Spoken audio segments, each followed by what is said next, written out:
Bonjour, j'espère que vous avez passé une excellente semaine et voici votre rendez-vous préféré du web, Cinéma, avec deux M, car on aime le cinéma. Ou pas.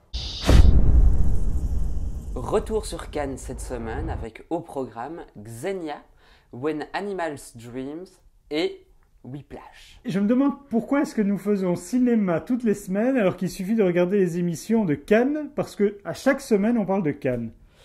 Presque, mais c'est le principe de Cannes. La volonté de Cannes est d'avoir une actualité tout au long de l'année.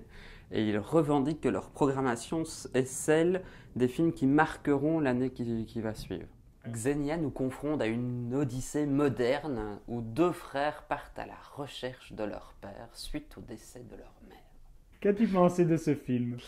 Bien pour moi, il y a un léger problème de rythme, mais c'est une très jolie aventure. C'est un très très beau portrait de société et à travers une très belle relation entre deux frères, on a quand même toute une réalité d'un pays, la Grèce, avec une montée du fascisme et c'est assez étonnant et détonnant. Moi j'ai beaucoup aimé, j'ai trouvé ça, en fait, ce film extrêmement sympathique et frais. Mais on peut citer Patty Pravo.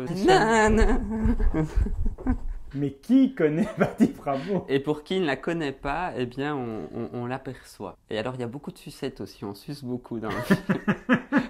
Le protagoniste suce en permanence. Il suce en permanence. Andrew a 19 ans et rêve de devenir batteur de jazz professionnel. Il est étudiant au sein d'une prestigieuse école et rêve d'intégrer le cours d'un prof en particulier. Il parvient à intégrer cette classe mais subit un harcèlement moral très très fort. Monsieur et Madame Drew ont une fille, comment s'appelle-t-elle? Barrymore. Marie Drew? Drew Barrymore. Mais non, c'est le nom de famille. Tu ne sais pas? Andrew. Oui. Alors, tout d'abord, il faut se dire que ce film est à la quinzaine des réalisateurs après avoir séduit Sundance. On ne s'en souvient absolument pas. Mais depuis quand tu vois des films à Cannes? Le film faisait partie de la Queer List pour la Queer Palm. Ah oui. Oui, sans aucune raison. C'est un film réalisé avec peu de moyens. C'est hyper efficace, très bien pensé. On vit sa passion avec lui. On découvre aussi à quel point sa passion prend le dessus sur tout dans sa vie. Et ça devient vraiment un thriller psychologique très très haletant.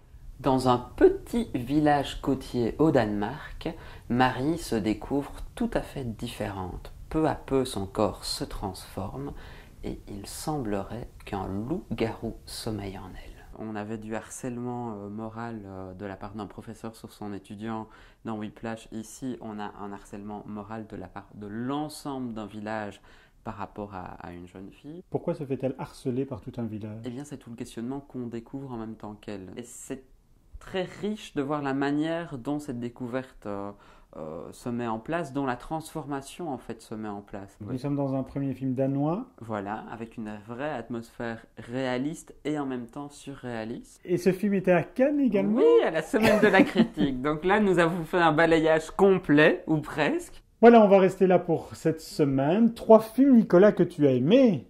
Oui. Bon, il y a d'autres films qui sortent quand même. Oui. N'hésitez pas à nous suivre sur YouTube, sur ungrandmoment.be et sur mremma.com. À mercredi prochain pour un autre cinéma. Avec 2 M, parce qu'on aime le cinéma. On n'a pas encore le temps d'ubiquité. D'ubiquité. Et ça, tu vas garder en plus, salopard.